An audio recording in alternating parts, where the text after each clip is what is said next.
Valérie was just 16 years old when she went into prostitution, and she worked in the sex trade for 6 years. With the recent string of missing girls from Laval group home, she's sharing her story tonight. Tania Krywiak reports.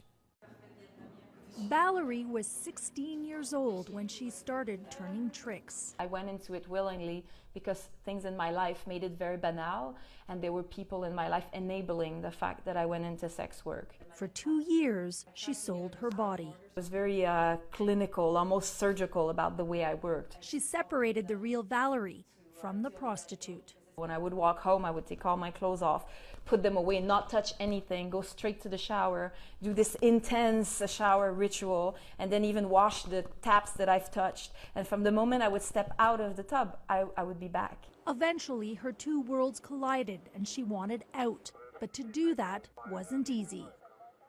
Especially if you start young, you've never had a job interview, you don't have a resume.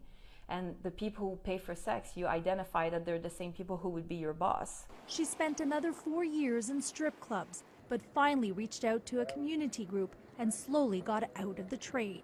With the recent rash of runaways from a Laval group home and concerns they're being recruited by street gangs into prostitution, Valerie decided to share her story. They cannot assess danger, they're not risk averse, they're risk inclined, they like risk.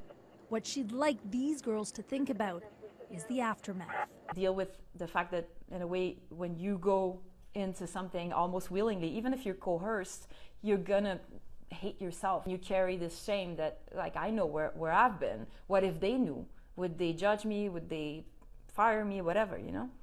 Or would they try to take advantage of me as well? Like so many others, Valerie feels the key to helping these young girls and guys is early prevention. Sex ed in schools, for one. So that they're not attracted to that seemingly easy lifestyle. And then teach them what a proper relationship is. Programs like Les Survivantes, started by Montreal Police and now used by the Laval Police Force.